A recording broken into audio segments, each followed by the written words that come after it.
Radhe Radhe everyone. आज हम परिवर्तनी एकादशी की कथा सुनेंगे। हर साल भाद्रपद मास के शुक्ल पक्ष की एकादशी तिथि को रखे जाने वाले व्रत को हम परिवर्तनी एकादशी, जलझूलनी एकादशी, डोल ग्यारस, पद्मा एकादशी और वामन एकादशी के नामों से जाना जाता है। इस दिन भगवान के वामन अवतार का पूजन किया जाता है, इसीलिए इसे वामन एकादशी भी कहा जाता है।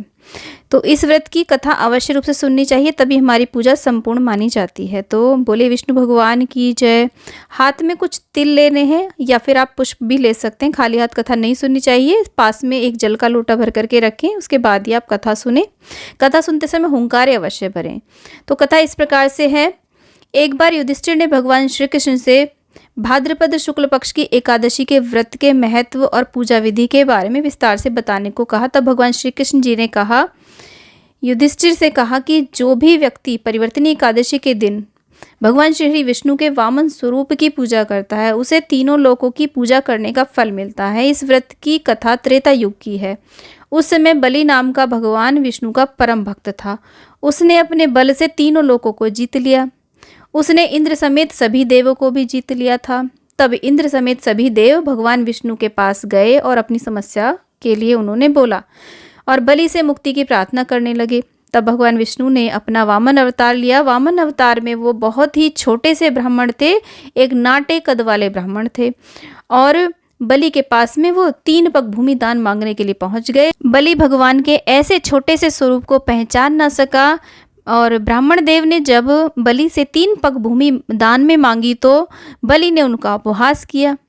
तब वचन लेने के बाद में वामन देवता ने उनसे 3 पग भूमि के लिए अपना रूप विस्तार किया और एक पग में पृथ्वी और दूसरे पग में पूरा स्वर्गलोक को उन्होंने नाप लिया।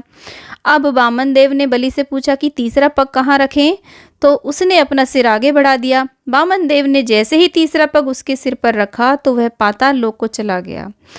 बलि की ऐसी विनम्रता देख करके भगवान विष्णु ने उसे आशीर्वाद दिया कि वे सदैव उसके पास रहेंगे। बलि के कहने पर भाद्रपद शुक्ल एकादशी को भगवान विष्णु की मूर्ति बलि के आश्रम पर स्थापित की गई और दूसरी क्षीरसागर में शेषनाग की पीठ पर स्थापित की गई।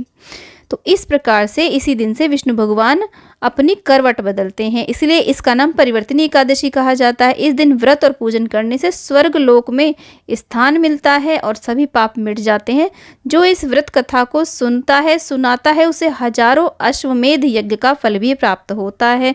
तो बोलिए विष्णु भगवान की जय। इस प्रकार से हाथ में जो हम अक्षत पुष्प लेते हैं उसे हम प्रभु के चरणों में छोड़ देते हैं। प्रभु से प्रार्थना करते हैं, यदि कोई मनोकामना है तो वो कहते हैं, अंत में क्षमा याचना करते हैं, पूजा संपूर्ण करते हैं। तो फ्रेंड्स, परिवर्तनी एकादशी वर्ष 2023 में हमें कब करनी है, कब व्रत का पारण करना है, पूजा कब और कैसे करनी है, कैसे सही विधि होती है पूजा की, क्या नियम होते हैं और परिवर्तनी एकादशी का क्या महत्व होता है, उससे संबंधित एक बहुत ही महत्वपूर्ण वीडियो चैनल पे आ चुका है। उस वीडियो का लिंक आपको डिस्क्रिप्शन में या फिर एंड स्क्रीन पे मिल जाएगा। आप उस वीडियो को भी आप ज़रूर देखें। उम्मीद करती हूँ कि ये वीडियो आपके लिए बहुत ही यूज़फुल रहेगा। वीडियो थोड़ा भी यूज़फुल लगा तो प्लीज़ वीडियो को लाइक करें, चैनल को सब्सक्राइब करें और वीडियो को ज़्यादा से ज़्यादा शेयर करें और कमेंट बॉक्स में विष्णु भगवान की जय आप अवश्य लिखें। राधे राधे।